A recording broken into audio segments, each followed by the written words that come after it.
നമസ്കാരം. പ്രധാന വാർത്തകൾ. മുഖ്യമന്ത്രി പിണറായി വിജയനെ കുറിച്ച് ഡോക്യുമെന്ററി വരുന്നു.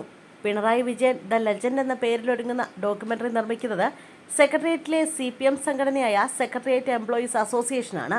15 ലക്ഷം രൂപ ചിലവിട്ടാണ് ഡോക്യുമെന്ററി നിർമ്മിക്കുന്നത്. നേരത്തെ മുഖ്യമന്ത്രിയെക്കുറിച്ച് വാഴ്ത്തുപാട്ട് തയ്യാറാക്കിയതും ഇതേ സംഘടനയായിരുന്നു. ചെമ്പടയുടെ കാവലാൽ എന്ന പേരിലാണ് വാഴ്ത്തുപാട്ട് ഒരുക്കിയത്. കോഴിക്കോട് മെഡിക്കൽ കോളേജിൽ നിന്നെത്തിച്ച രോഗിക്ക് 40,000 രൂപ ഡിസ്ചാർജ് ബില്ല്. ഒടുവിൽ മന്ത്രിയുടെ ഇടപെടൽ.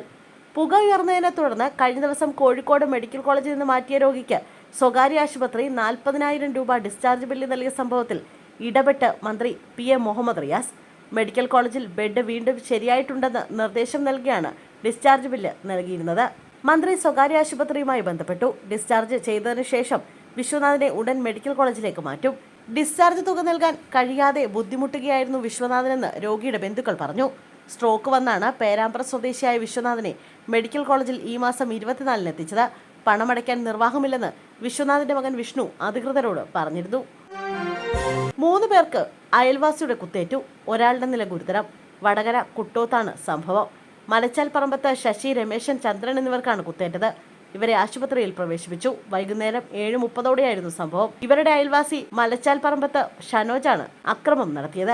കുത്തേറ്റവരിൽ ശശിയുടെ പരിക്ക് ഗുരുതരമാണ്. ഇയാളെ വടകര പാർക്കോ ആശുപത്രിയിലും മറ്റു 2 പേരെ മലബാർ മെഡിക്കൽ കോളേജ് ആശുപത്രിയിലും പ്രവേശിപ്പിച്ചു. പ്രതി ഷനോജിനെ പോലീസ് കസ്റ്റഡിയിലെടുത്തു. വ്യക്തിവൈരാഗ്യം കൊണ്ടാണ് കുത്തിയതെന്നാണ് വിവരം. കസ്റ്റഡിയിലെടുത്ത ആൾക്ക് മാനസികാസ്വാസ്ഥ്യമുണ്ടോ എന്ന് പോലീസ് പരിശോധിക്കുകയാണ്. മലയാളിയായ പട്ടാളക്കാരൻ ഭോപ്പാലിലെ ലോഡ്ജിൽ ജീവനൊടുക്കിയ നിലയിൽ. തിരുവനന്തപുരം നെടുമങ്ങാട് ഉടുപ്പാക്കോണം സ്വദേശിയായ നിർദ്ദേശിനെയാണ് ഭോപ്പാലിലെ റെയിൽവേ സ്റ്റേഷനിൽ ലോഡ്ജ് മുറിയിൽ ആത്മഹത്യ ചെയ്ത നിലയിൽ കണ്ടെത്തിയത്. കഴിഞ്ഞ വ്യാഴാഴ്ചയാണ് നിർദ്ദേശ് ലീവ് കഴിഞ്ഞ് വീട്ടിൽ നിന്നും തിരികെ പോയത്. ജീവനൊടുക്കിയതിന്റെ കാരണം വ്യക്തമല്ല.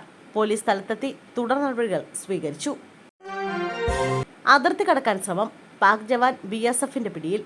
രാജസ്ഥാൻ അതിർത്തിയിൽ നിന്നാണ് പാക് ജവാനെ ഇന്ത്യൻ BSF പിടികൂടിയത്.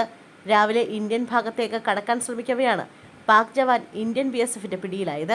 പാക് ജവാനെ ചോദ്യം ചെയ്തുകൊണ്ടിരിക്കുകയാണ്.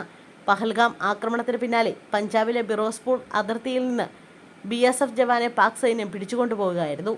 പൂർണ്ണാം ഷാ എന്ന ജവാനെയാണ് അതിർത്തി കടന്നെന്നാരോപിച്ച് അറസ്റ്റ് ചെയ്തത്.